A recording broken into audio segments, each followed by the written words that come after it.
他曾被父亲称为奇迹宝宝，一个在出生时几乎没有生还希望却顽强存活下来的小生命。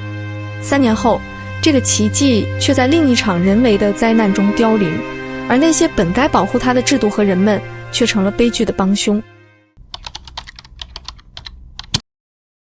大家好，我是小小，欢迎来到24探案。哈泽尔·乔尼·霍曼，昵称哈泽尔小虫，于2016年3月13日出生在美国华盛顿州希尔顿市。他的出生并不顺利，通过紧急剖腹产来到这个世界。出生时脸色青紫，没有呼吸，医生们费尽全力才让他存活下来。他的父亲布兰登·霍曼称他为奇迹宝宝。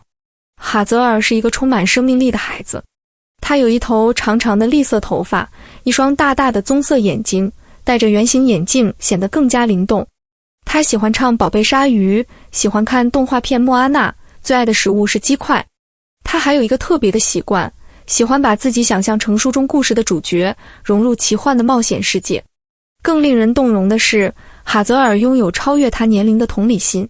如果有人看起来不开心，他会爬到对方腿上，轻轻哼唱，试图安慰他们。如果有人咳嗽或打喷嚏，他会用稚嫩的声音问：“你没事吧？”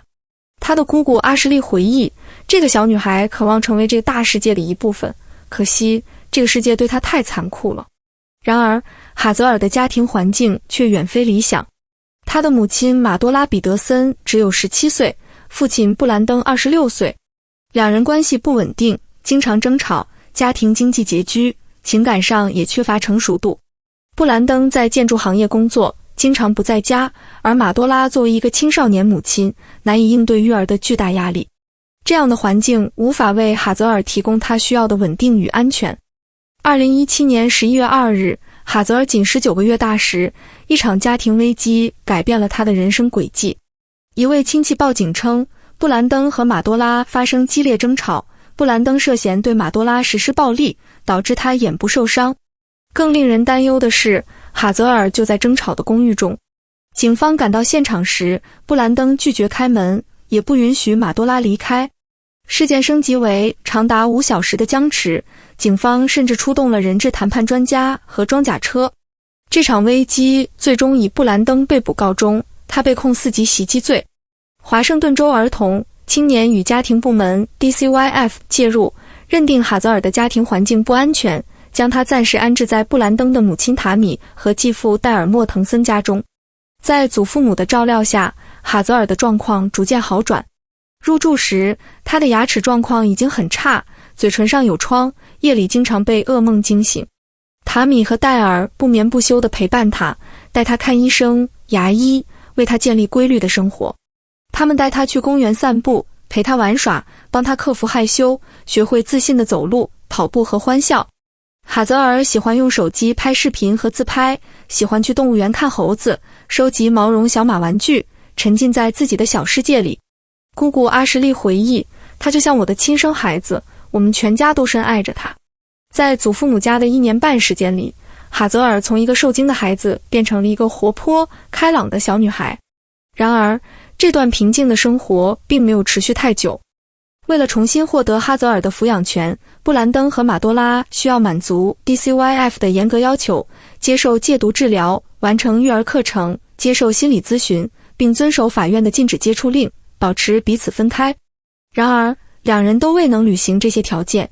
马多拉几乎立刻放弃了努力，他错过了与哈泽尔的探视安排，甚至在 DCYF 支付旅行费用时也不愿前往。他参加了一个育儿项目，但仅1周后就退出。2018年秋天，他搬到爱荷华州与母亲同住，从此与 DCYF 断绝联系。布兰登的表现也好不到哪里去。他起初抗拒 DCYF 的决定，试图通过法律途径争取哈泽尔的抚养权，但他的过往劣迹，包括2018年3月因扰乱治安、展示武器和4级袭击被起诉，让他毫无胜算。直到2018年4月，他才开始与 DCYF 和法院指定的特别倡导者合作，承诺完成要求。同年5月，布兰登提出让他的新女友卡米·迪克森参与探视哈泽尔。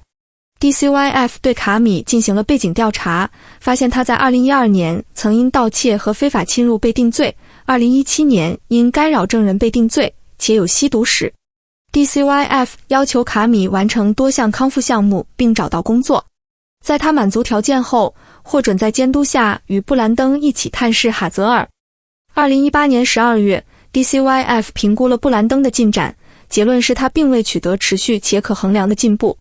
但在这次会议后，布兰登的态度突然转变，他开始积极参与项目，提交了阴性药检结果，保持了稳定的工作和住所。2019年2月，DCYF 对布兰登在福恩戴尔的住所进行了安全检查，发现卡米和他的儿子也在场。卡米表示他并未长期居住，但计划与布兰登结婚，成为家庭的一部分。基于布兰登的表面进步， DCYF 在2019年3月批准了哈泽尔在布兰登家过夜和周末探视。5月，DCYF 与法院指定的特别倡导者讨论了家庭团聚的可能性，认为布兰登已完成部分治疗，且家中没有发现安全隐患。2019年6月19日，哈泽尔被正式交还给布兰登，进行为期试行的团聚。此时，哈泽尔3岁零3个月。卡米在社交媒体上发布了哈泽尔房间的照片，房间装饰着粉色和金色的迪士尼公主图案，他称之为小女孩的梦幻世界。然而，这个梦幻世界很快变成了噩梦。哈泽尔回到父亲身边后，案件被移交到新的儿童福利专员手中。由于他年龄小， DCYF 要求每月进行2次家访，检查他的健康和安全状况。但布兰登每周工作6天，每天在2小时车程外的建筑工地，哈泽尔的大部分时间由卡米照看，家访也主要由卡米应对。2019年8月，警讯开始浮现。一位青少年表亲在照看哈泽尔时，注意到他身上出现了一些不寻常的痕迹，并拍下了照片，但此后并未引起进一步关注。同月，卡米的朋友奥特姆·塔克曾见过一个令人担忧的场面。哈泽尔因小小的过失被严厉对待，情况让奥特姆感到十分不安，他及时介入并劝阻了卡米。与此同时，哈泽尔的幼儿园出勤率急剧下降，而卡米儿子的幼儿园出勤却几乎完美。布兰登也开始懈怠，缺席育儿课程，未能完成法院要求的心理评估。9月底，布兰登向新接手的第3位专员报告，哈泽尔1周前在厨房烧伤了手。专员次日见到哈泽尔时，发现伤势严重，覆盖整个手掌和手指，红肿起泡。卡米声称，因他不是法定监护人，无法带哈泽尔就医。直到10月3日，哈泽尔才被送往医院，医生诊断烧伤严重，可能需要物理治疗，并将事件上报儿童保护服务 CPS。然而，关键失误发生了，案件未移交专业 CPS 调查员，而是继续由普通专员处理。10月15日，布兰登报告哈泽尔可能将发胶喷入眼中。急诊室医生诊断为碱性化学烧伤，这种伤势可能导致永久性失明，且不可能由发胶引起，而更可能是强碱性物质如漂白剂或烤箱清洁剂。医生为哈泽尔冲洗眼睛，建议每周复查，但后续家访仅确认了化学品被妥善存放，未深入讨论眼部伤势。10月底，卡米的儿子推倒哈泽尔，哈泽尔哭泣时，卡米非但没有教育儿子，反而责罚哈泽尔。11月13日，专员注意到哈泽尔头发明显变薄，布兰登解释为搬家压力，但医学专家后来指出，儿童头发脱落可能是严重问题的信号。专员提醒布兰登，他未完成心理评估和育儿课程，可能影响12月的听证会。布兰登承诺哈泽尔将于11月27日重返全日制幼儿园，但这一承诺未能兑现。2019年11月27日，感恩节前一天，卡米早上8点15分带着哈泽尔从布兰登的福恩戴尔住所前往他在贝林厄姆的公寓。当天上午，卡米用邻居的电话拨打911，称哈泽尔被食物噎住，无法呼吸。急救人员赶到时，发现哈泽尔赤裸、湿冷、无反应，体温仅30摄氏度。他被紧急送往圣约瑟夫医院治疗低温症时，医生注意到他身上存在一些异常痕迹，引起了进一步关注。进一步检查揭示了更严重的状况，哈泽尔脑部有双侧硬膜下出血和缺氧性脑损伤。他被空运至西雅图的哈伯维尤医疗中心，但情况已无挽回。11月30日，经过2次脑死亡评估，哈泽尔被宣布死亡。他的器官在12月4日前保持活性，最终捐献给3名受者，心脏、肾脏和肝脏，为3个家庭带来希望，象征他短暂3年的生命。What are you doing, baby? Are you on a boat? Yeah. 哈泽尔的死因被确认为头部钝力创伤，符合摇晃婴儿综合征的特征。金县法医尼基亚雷德在调查中发现，哈泽尔身上存在多处不同时期的受伤迹象，表明他在一段时间内持续经历了身体伤害。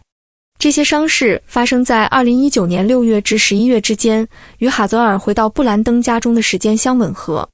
卡米的食物噎住说法被医学证据推翻，哈泽尔的呼吸道内未发现异物。调查人员发现，卡米在事件前数周可能重拾毒瘾。一名线人称，他在事发当天承认因戒断反应感到沮丧。警方迅速锁定卡米为主要嫌疑人。2019年12月5日，卡米被捕，保释金定为100万美元。12月13日，他被控虐待致死和2级谋杀罪，罪名包含加重情节。哈泽尔是家庭成员，卡米滥用信任地位，且受害者因年龄特别脆弱。调查还揭示了卡米在社交媒体上塑造的虚假形象。他曾发帖称哈泽尔改变了我的生活，是每个人的祝福，并表示为争取哈泽尔抚养权永不后悔。但现实中，他的行为与此截然相反。奥特姆的证词显示，卡米对哈泽尔得到的关注表现出嫉妒，甚至在一次儿童生日会上因哈泽尔受宠而愤怒离场。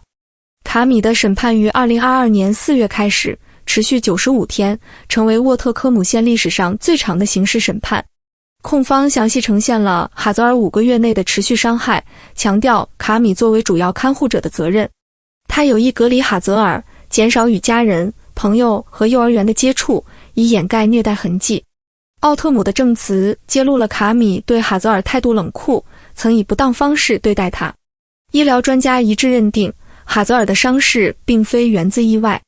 副检察官埃里克·西格玛在结案陈词中质疑辩方提出的一连串巧合解释：严重的伤害可以是巧合吗？身体多处异常可以是巧合吗？种种迹象真的都只是意外吗？卡米坚称哈泽尔因食物噎住，受伤源于意外摔倒。他描述事发当天为哈泽尔洗澡后，给他裹上毯子并提供早餐三明治，回来时发现哈泽尔瘫倒在沙发上，眼中光芒已熄。他声称尝试拍背和心肺复苏，但这些说法与医疗证据不符。布兰登的证词令人震惊，他坚称从未察觉哈泽尔有痛苦或不适，甚至对他的多处骨折一无所知。他在庭上为卡米辩护，称只有真正了解他的人知道他是多么好的母亲，并请求法官从轻量刑。他承认卡米曾于11月20日告知他哈泽尔的淤伤，但未向 CPS 报告。2022年6月28日，陪审团裁定卡米犯有虐待致死罪，认定他滥用信任地位对弱势受害者实施犯罪。但在2级谋杀罪上，陪审团未能达成一致，最终该罪名被撤诉。8月2日，法官戴维·弗里曼判处卡米34年监禁，外加3年缓刑，远超标准量刑范围。法官指出，卡米滥用权力，哈泽尔作为3岁儿童极其脆弱。Hazel has been our number one, and that is what we have fought for, and I am so thankful for the jury members, for the prosecutors and their solid case with this, the advocates, everybody, because they have all helped our family to be able to get through this. 哈泽尔的姑姑阿什利加入了点亮之路组织，致力于提高虐童预防意识。2023年4月23日，他在奥林匹亚州议会大厦组织了和平抗议，呼吁为儿童发声，敦促立法改革。哈泽尔的家人认为 DCYF 辜负了哈泽尔，也在继续辜负华盛顿州的弱势儿童。哈泽尔的器官捐献为3个家庭带来了希望，其中一位小男孩接受了他的心脏。阿什利的家人收到了一封感人的感谢信，这为他们的悲痛带来一丝慰藉。哈泽尔的纪念碑设立在贝林厄姆的伍伯恩街与德克萨斯街交汇处，提醒人们勿忘他的故事。哈泽尔·乔尼霍曼的生命只有短短3年，却留下了深刻的启示。他的故事提醒我们，儿童保护系统需要更严格的监督、更专业的培训和更高效的沟通。每个人都有责任关注身边的孩子，及时报告可疑情况。正如哈泽尔的家人所说，所有儿童的声音都重要，我们必须做得更好。请在评论区分享你的想法，你认为儿童保护系统最大的问题是什么？让我们一起为哈泽尔发声，为所有孩子争取更安全的未来。感谢收看，请订阅我们的频道，获取更多社会议题的深入探讨。